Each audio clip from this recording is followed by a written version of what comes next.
Ce mercredi 19 novembre 2025, le Conseil des ministres s'est réuni sous la présidence du chef de l'État, M. Patrice Talon. Les décisions dont voici la teneur ont sanctionné la séance.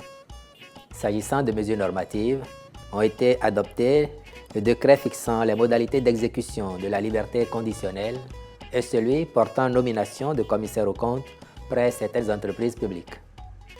Au chapitre des communications, en point 1, recrutement de 50 auditeurs de justice et 50 greffiers au titre de l'année 2025. Ces agents à recruter viendront renforcer les effectifs des personnels en service dans les juridictions créées récemment, tout en comblant le gap qui découlerait des départs à la retraite à l'horizon 2030. Les ministres concernés prendront les dispositions nécessaires à la bonne organisation des concours ainsi qu'à la formation des lauréats dans les conditions optimales. En point 2, travaux d'entretien de la section de route Échangeur-Godomé à Kassato et d'aménagement des contre-allées du carrefour Arconville à Kassato. Il s'observe actuellement sur l'axe Échangeur-Godomé-Carrefour Arconville des dégradations superficielles de chaussée, tandis que du carrefour Arconville à Kassato, l'état de la route n'est plus compatible avec la densité de la circulation. Au terme de l'évaluation, il est retenu, dans un premier temps, le renouvellement de la couche de roulement avec un béton bitumineux pour l'adapter aux normes actuelles et favoriser le confort de circulation aux usagers. Par la suite, il sera procédé à l'aménagement des contre-allées du carrefour Arconville à la sortie d'Akassato afin de réduire les accidents de la circulation tout en apportant une solution à la discontinuité du trafic local sur le tronçon Godomé-Alada. Cet aménagement permettra la parfaite connexion avec la section Akassato-Alada en cours de construction suivant le même schéma. En point 3, actualisation des études techniques, environnementales, sociales et de sécurité de la passerelle de Tchonvi dans la commune de Semenkoji. La réalisation de cette infrastructure aux standards modernes s'inscrit dans le cadre de la mise en œuvre du programme d'adaptation des villes au changement climatique qui impacte 4 communes exposées par leur localisation au risque d'inondation, entre autres. En effet, la passerelle de Tchonvi-Sekandji viendra compléter les travaux de pavage et d'assainissement de la voie Sekandji-Tchonvi-Ekpe, traversant des zones humides sensibles de la commune de Semenkoji. Les études techniques avaient été réalisées en 2020.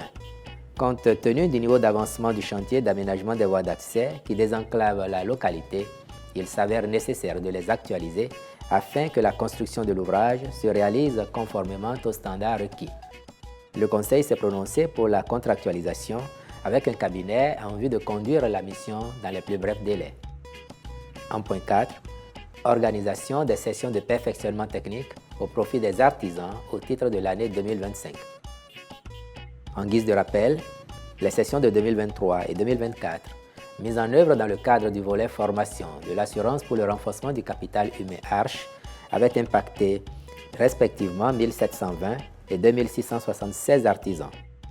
La présente promotion permettra à 1273 autres de bénéficier de renforcement de compétences dans les métiers suivants: énergie renouvelable photovoltaïque, froid et climatisation, pâtisserie et boulangerie, transformation agroalimentaire, plomberie, mécanique automobile, transformation de lait de vache en fromage. Pour ce faire, le Conseil a marqué son accord en vue de la contractualisation avec divers centres de formation remplissant les conditions fixées, à charge pour le ministre des Affaires sociales et de la microfinance de veiller au respect de leur cahier de charges. En point 5, approbation de la politique nationale de protection de l'enfant 2026-2035 et sa stratégie 2026-2030. Depuis l'adoption de la première génération de ce document stratégique, de nouvelles problématiques sont apparues ou se sont amplifiées. Il s'agit principalement de la montée de l'extrémisme violent dans la sous-région et ses impacts sur les enfants, des défis liés à la protection des enfants dans l'environnement numérique ainsi que de l'intensification des phénomènes migratoires impliquant des mineurs.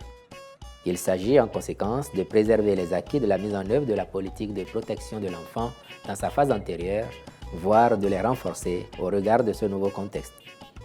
Le Conseil a donc approuvé la nouvelle politique nationale de protection de l'enfant à l'horizon 2035, assortie de sa stratégie 2026-2030, avec pour but d'accélérer les progrès vers la réalisation du droit de chaque enfant béninois à vivre à l'abri de la violence en s'appuyant sur une approche systémique, multisectorielle et ancrée dans les réalités locales.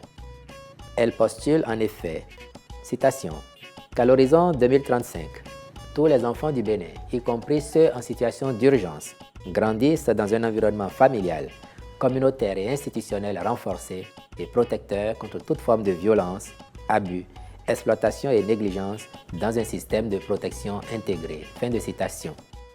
Au chapitre des rencontres et manifestations internationales, il a été retenu sous cette rubrique l'organisation à Cotonou, du 8 au 10 décembre 2025, des 21e assises statutaires de l'Association africaine des hautes juridictions francophones. S'agissant des mesures individuelles pour finir, au ministère du Tourisme, de la Culture et des Arts, M. Sindé Gilles Tchekete est nommé directeur général de Bénin Tourisme et de Bénin Tour.